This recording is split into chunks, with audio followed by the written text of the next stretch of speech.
Servus Leute, ich sitze hier mal wieder mit meinem Windows 8 Tablet, dem Volkstablet, und ich hatte ja vor einiger Zeit, das war irgendwie Anfang des Jahres, bereits mal die ein oder andere Hülle ausprobiert und insbesondere mit einer Tastatur ausprobiert.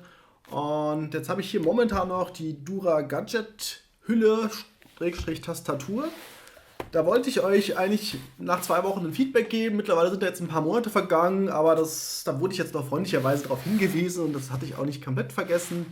Ja, und ihr seht, mein Windows 8 Tablet hängt da immer noch dran. Das liegt einfach daran, dass ich momentan immer noch keine passenden Alternativen gefunden habe. Ich habe zwar die neue Trackstore W10 Pro Hülle Tastatur bestellt gehabt, aber die ist jetzt gerade irgendwie bei DHL verschollen gewesen und da dachte ich mir, naja gut, dann kann ich auf jeden Fall nochmal das abschließende Review zur Dura Gadget Hülle Tastatur für das Volkstablet mal zusammenfilmen.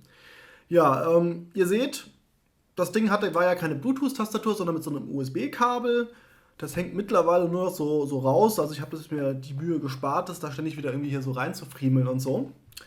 Das Vorteil davon ist, also die Tastatur funktioniert, ohne dass man irgendwelche Batterien aufladen muss oder so. Ansonsten, wie gesagt, hier fällt ja schon auf, hier ist kein Touchpad dabei.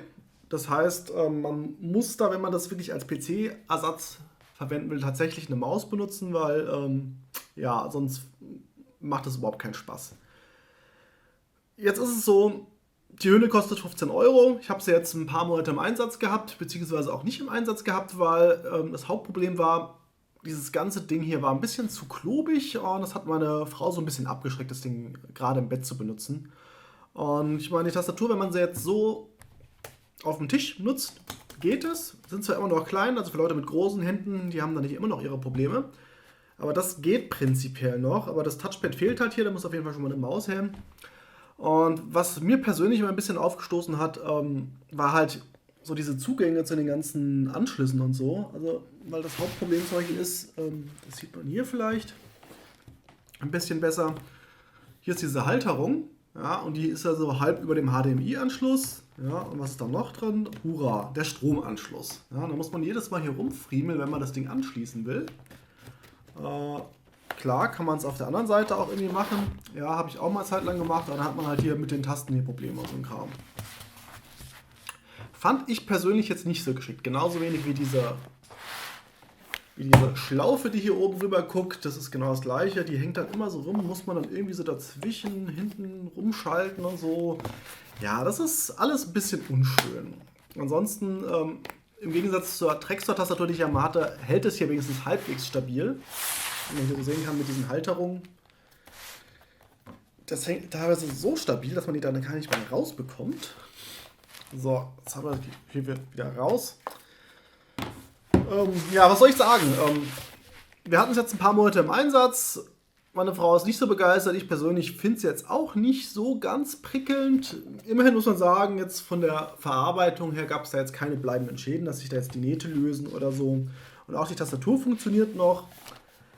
Insgesamt ist es aber, glaube ich, so für den Alltagsgebrauch ein bisschen zu unhandlich. Also ich meine, der Aufsteller, der funktioniert hier auf dem Tisch wunderbar. Wenn man das Ding im Bett benutzen will, kann man das eigentlich vergessen, weil da ist halt einfach diese Aufstellfläche einfach zu gering. So, das abschließende Fazit ist, wenn man das wirklich nur auf dem Tisch benutzen will, mit einer Maus daneben, kann man sich das gerne, sage ich mal, so als Dockingstation-Ersatz verwenden. Wenn man das, sage ich mal, so als reinen Notebook-Ersatz haben will, den man dann auch im Bett unterwegs oder sonst wo nutzen kann, dann sollte man, glaube ich, hier erstmal die Finger davon lassen. Dafür ist es dann doch so ein bisschen zu klobig, ein bisschen zu, ja, ungenau. Also nee, das macht einfach keinen Spaß.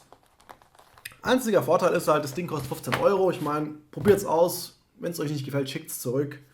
Aber ja, das war es auch schon zum Thema Dura Gadget. Hülle für das Trackstore Wintron 10.1 Volkstablet.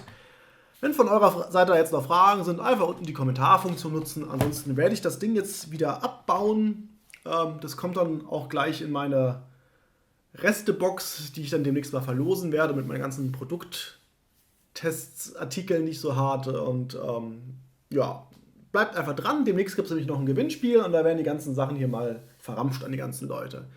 In dem Sinne, hat mich gefreut, dass ihr reingeschaut habt und bis demnächst. Ciao, ciao.